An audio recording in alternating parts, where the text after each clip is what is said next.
Hello all my dear students. My name is Sarsaklan and you are watching my YouTube channel which is Physics with Sarsaklan. तो वैसे बेटा basically आज का जो हमारा topic है वो है अबाउट हीट। ठीक है, बेसिकली कुछ दिन हुए थे टेक्निकल प्रॉब्लम की वजह से मैंने जो लेक्चर्स हैं वो अपलोड नहीं किए और बच्चों के भी काफ़ी कमेंट थे कि सर आप अपने लेक्चर्स अपलोड करें, तो उनकी वजह से मैंने अभी शायद एक दिन पहले वीडियो मैंने क्लिप छोटी सी क्लिप मैंने भेजी थी। छोटा सा मैसेज था उन बच्चों के लिए जिन बच्चों के कमेंट से कि सर आपने लेक्चर्स अपलोड क्यों नहीं किए। तो टेक्निकल मसले की वजह से जो हमारे लेक्चर्स हैं वो अपलोड नहीं हो सके, तो उसकी वजह से मैंने मैसेज भी भेजा था। ठीक है, तो बेटा देखें अब इंशाल्लाह हम रीस्टार्ट करेंगे। हमारा जो टॉपिक है आज का वो है हीट। ठीक है, क्लास 12 हीट।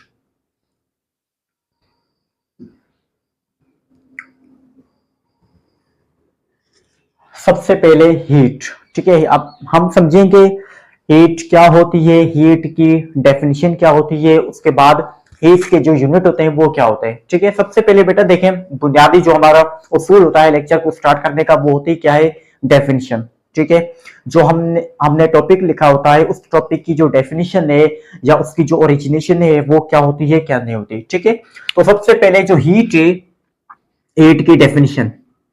अब बेटा देखें एक छोटी सी बात है कि आप यहाँ पर हमारे नोट्स होते हैं, हमारे किताब होते हैं, वहां पर अगर हम हीट की बात करें तो बेसिकली हीट के अबाउट लिखा क्या होता है कि heat is a form of energy.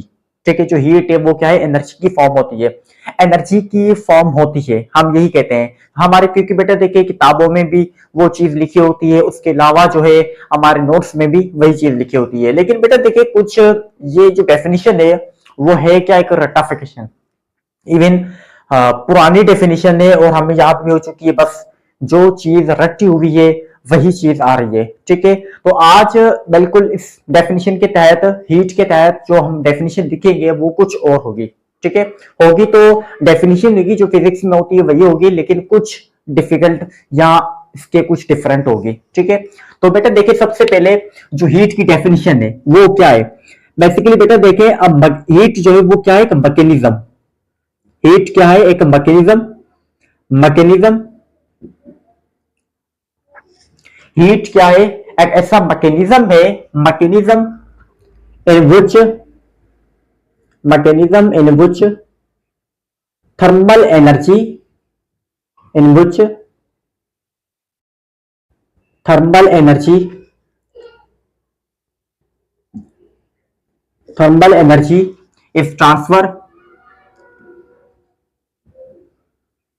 thermal energy is transfer from hotter object, from hot object to the hot object to the cold object, cold object is called heat. Heat क्या है, ये हमारे पास है डेफिनेशन हीट की। ठीक है, तो heat बेटा क्या है, हीट एक ऐसा मैकेनिज्म है जिसमें जो थर्मल एनर्जी होती है वो हॉट ऑब्जेक्ट में से ट्रांसफर होकर कोल्ड ऑब्जेक्ट में चली जाती है। इसको हम क्या कहेंगे, हीट कहेंगे। हीट की बेटे ये जो डेफिनेशन है बिल्कुल एक्यूरेट डेफिनेशन है। पुरानी डेफिनेशन है कि heat is a form of energy, heat is a form of energy. अब बेटा देखिए कुछ डिफरेंट जो चीजें हैं वो भी होनी चाहिए, क्योंकि कुछ हमारे माइंड को फ्रेशमेंट भी होनी चाहिए कि एक ही जो चीज होती है वो रट्टी होती है वो सही नहीं होता। ठीक है, तो जो हीट की डेफिनेशन है बेटा वो क्या है, अब मैकेनिज्म। हीट क्या है, एक ऐसा मैकेनिज्म है इन विच जिसमें थर्मल एनर्जी इज ट्रांसफर, जो थर्मल एनर्जी होती है वो ट्रांसफर होती है from hot object to the cold object. From hot object, hot object में से, गर्म ऑब्जेक्ट में से जो थर्मल एनर्जी होती है वो ट्रांसफर होती है, किसमें ट्रांसफर होती है, कोल्ड ऑब्जेक्ट में ट्रांसफर होती है। उसको हम क्या कहेंगे, हीट कहेंगे। अब बेटा देखिए यहां पर जो वर्ड है वो क्या है, थर्मल एनर्जी। हमें तो बताइए एनर्जी क्या है, तवानाई, उसके बाद क्या है, थर्मल एनर्जी। ठीक है, अब यहां पर बेटा देखिए थर्मल, थर्म जो वर्ड है इसकी मीनिंग क्या है, टेम्परेचर। ठीक है, इसकी मीनिंग क्या है, टेम्परेचर।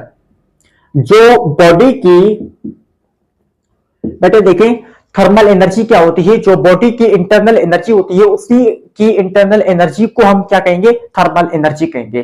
ठीक है। बॉडी की जो इंटरनल एनर्जी होती है उसी की इंटरनल एनर्जी को हम क्या कहेंगे, थर्मल एनर्जी कहेंगे, ठीक है। उसके बाद बेटे देखें, एक ये डेफिनेशन होगी हीट की डेफिनेशन, उसके अलावा जो हमारे पास हीट है उसकी जो डेफिनेशन है वो क्या होगी, आर। मैं यहां पर आर लिख के उसके बाद ही मैं स्टार्ट करूंगा, ठीक है। हीट की सेकंड डेफिनेशन हम लिखने जा रहे हैं, द एवरेज या the sum of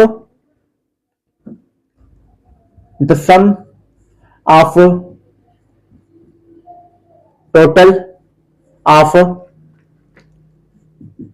kinetic energy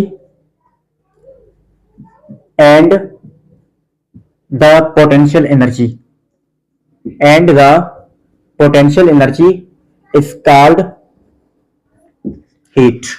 Heat basically क्या है, it is the sum of total of kinetic energy and potential energy of molecules of an object is known as heat. Heat क्या है, मतलब कि बेटा कहने का मकसद क्या है, हीट में दो एनर्जीज होती हैं। हम ये कहते हैं कि heats a form of energy, heats a form of energy. अगर हीट जो है वो एनर्जी की फॉर्म में, तो हमें तो पता ही है बेटा एनर्जी की जो टाइप्स होती है वो कितनी होती है, दो। एनर्जी की जो टाइप्स होती है वो कितनी होती है, दो। जो फर्स्ट हमारे पास एनर्जी की टाइप है उसको हम क्या कहेंगे, काइनेटिक एनर्जी कहेंगे। उसके बाद जो सेकंड टाइप है उसको बेटा हम क्या कहेंगे, पोटेंशियल एनर्जी कहेंगे। तो यहां पर हमने बात यही की है कि जो हमारे पास हीट है वो बेसिकली क्या होती है, sum of total of kinetic energy and potential energy. Heat में दो एनर्जी की टाइप्स होती है, जो फर्स्ट टाइप है वो क्या होता है, काइनेटिक एनर्जी। उसके बाद जो सेकंड टाइप है वो बेटा क्या होता है, पोटेंशियल एनर्जी। उसी को हम क्या कहेंगे, हीट कहेंगे। अब बेटा देखिए यहां पर सवाल ये बनेगा कि जो काइनेटिक एनर्जी होती है वो हीट में क्यों होती है, उसके बाद जो पोटेंशियल एनर्जी होती है वो हीट में क्यों होती है। अब सबसे पहले बेटा देखिए काइनेटिक एनर्जी क्यों होती है।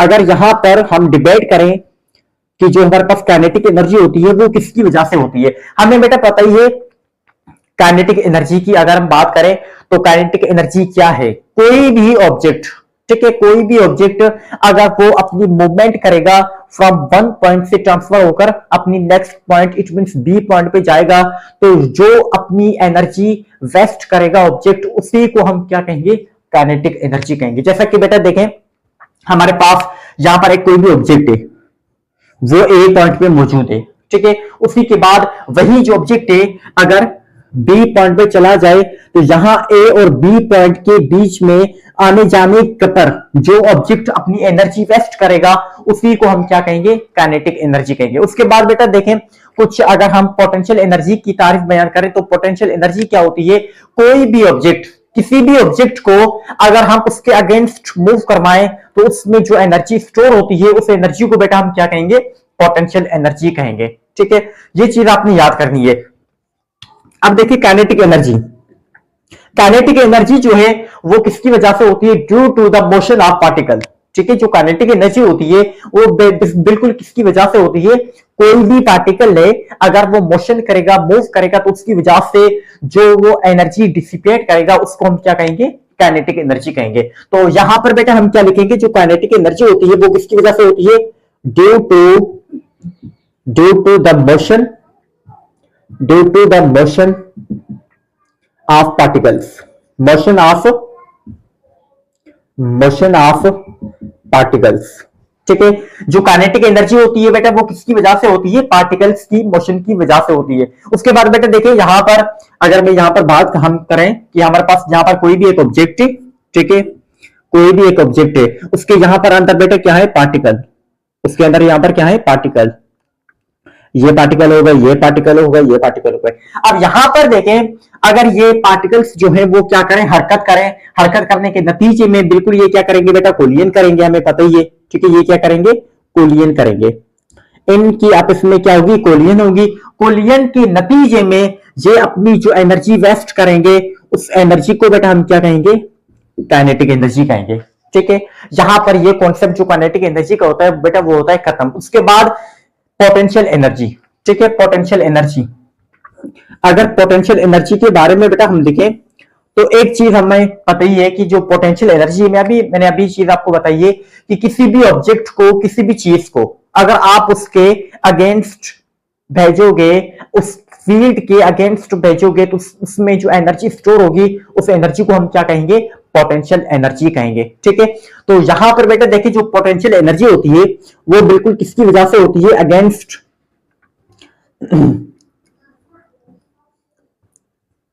Against of field, against of field. किसी भी ऑब्जेक्ट को अगर उसकी फील्ड के हम उसको अगेंस्ट भेजेंगे तो उसमें जो एनर्जी स्टोर होती है वो एनर्जी बेटा क्या कहलाएगी, पोटेंशियल एनर्जी कहलाएगी। ये बात हो गई यहां पर खत्म। ठीक है, अब बेटा देखें सबसे पहले हमने यहां पर समझा है कि जो हमारे पास हीट होती है, हीट क्या होता है, एक मैकेनिज्म में एक क्या है, एक ऐसा मैकेनिज्म जिसमें जो थर्मल एनर्जी होती है वो ट्रांसफर होती है from hot object to the cold object. ये डेफिनेशन हमारी हो गई क्लियर। उसके बाद जो सेकंड डेफिनेशन है वो क्या है कि जो हीट है वो क्या है, the sum of total of kinetic energy and the potential energy is known as heat. Heat में दो एनर्जी की टाइप्स होती हैं। जो फर्स्ट टाइप है उसको हमने नाम दिया हुआ है काइनेटिक एनर्जी का, उसके बाद जो सेकंड टाइप है उसको हमने नाम दिया हुआ है पोटेंशियल एनर्जी का। काइनेटिक एनर्जी क्यों होती है, जब कोई भी पार्टिकल है अगर वो मूव करेगा, मोशन करेगा तो उसमें जो एनर्जी डिसिपेट होगी वो क्या होगी, काइनेटिक एनर्जी होगी। उसके बाद अगर हम पोटेंशियल एनर्जी की बात करें तो पोटेंशियल एनर्जी क्यों कहां डिसिपेट होगी, कोई भी ऑब्जेक्ट, किसी भी ऑब्जेक्ट को अगर आप उसके अगेंस्ट भेजोगे, अगेंस्ट मूव करवाओगे तो उसमें जो एनर्जी वेस्ट होगी उस एनर्जी को हम क्या कहेंगे, पोटेंशियल एनर्जी कहेंगे। अच्छा बेटा इसके अलावा जो है मोस्ट इंपोर्टेंट बात है कि जो हमारे पास हीट होती है, जो हमारे पास बेटा हीट होती है, हीट को हम ट्रांजिट प्रॉपर्टी कहते हैं। जो हीट हमारे पास होती है इसको बेटा हम क्या कहते हैं, ट्रांजिट प्रॉपर्टी कहेंगे। क्या कहेंगे इसको, ट्रांजिट प्रॉपर्टी।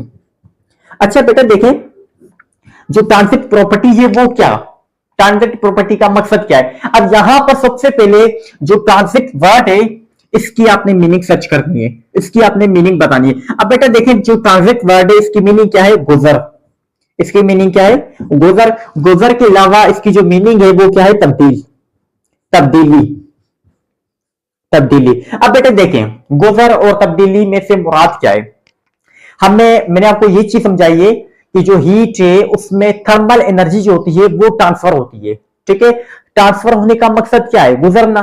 गुजरने का मकसद ही क्या है, मोशन, मूवमेंट। तो हम क्या कहेंगे, जो हमारे पास थर्मल एनर्जी होती है वो बिल्कुल क्या होती है, ट्रांजिट होती है, वो ट्रांसफर होती है, ट्रांजिट होती है from hot object to the cold object. ठीक है, जो हमारे पास हीट है वो क्या है, एक ऐसा मैकेनिज्म है जिसमें जो हमारे पास थर्मल एनर्जी होती है वो ट्रांसफर होती है या ट्रांजिट होती है from hot object to the cold object. उसी को हम क्या कहेंगे, उसकी वजह से हम हीट को बेटा क्या कहेंगे, ट्रांजिट प्रॉपर्टी कहेंगे। अब बेटा देखें यहां पर सवाल ये बनेगा कि जो हॉट ऑब्जेक्ट है उसमें से जो हीट होती है वो ट्रांसफर क्यों होती है और कोल्ड ऑब्जेक्ट में क्यों जाती है। ठीक है, सवाल यहां पर ये बनेगा। बेटा देखें इसी सवाल को इंशाल्लाह हम डिस्कस करेंगे। जो हीट होती है वो हॉट ऑब्जेक्ट में से कोल्ड ऑब्जेक्ट में ट्रांसफर क्यों होती है, इंशाल्लाह मैं नेक्स्ट वीडियो में लेक्चर छोटा सा बनाकर मैं अपलोड करूंगा, उसी में आपको अच्छा कॉन्सेप्ट मिलेगा। ठीक है, तो बेटा देखें अब इसी प्रॉपर्टी, इसी ट्रांजिट प्रॉपर्टी के तहत अगर हम हीट की डेफिनेशन, थर्ड डेफिनेशन बनाए तो डेफिनेशन बेटा क्या बनेगी, जो हमारे पास हीट है, transition of thermal energy, the transition of thermal energy, thermal energy from hot object to the cold object is called heat. अब बेटा देखें जो हीट है वो बिल्कुल क्या है, ट्रांजिशन। ठीक है, जो हीट है वो क्या है, ट्रांजिशन। हीट में जो हमारे पास थर्मल एनर्जी होती है वो क्या होती है, ट्रांजिट होती है, ट्रांसफर होती है from hot object to the cold object. ठीक है, हीट में जो थर्मल एनर्जी होती है वो ट्रांसफर होती है या ट्रांजिट होती है from hot object to the cold object. इसी को बेटा हम क्या कहेंगे, हीट कहेंगे। हीट की बेटा ये तीन डेफिनेशन से आई होप बेटा ये 3 डेफिनेशंस के अबाउट आपका जो कॉन्सेप्ट है वो क्लियर होगा। ठीक है, थैंक्स फॉर वाचिंग। अगर ये जो मेरा चैनल है आपको अच्छा लगे देन बेटा मोटिवेशन एक बनती है। ठीक है, थम्स अप भेजें, लाइक्स भेजें, कमेंट्स भेजें और मेरे चैनल को सब्सक्राइब करें ताकि मैं मोटिवेट हूं कि मेरे जो बच्चे हैं, मेरे जो स्टूडेंट हैं, उनको जो लेक्चर है वो समझ में आ रहा है। ठीक है, थैंक यू।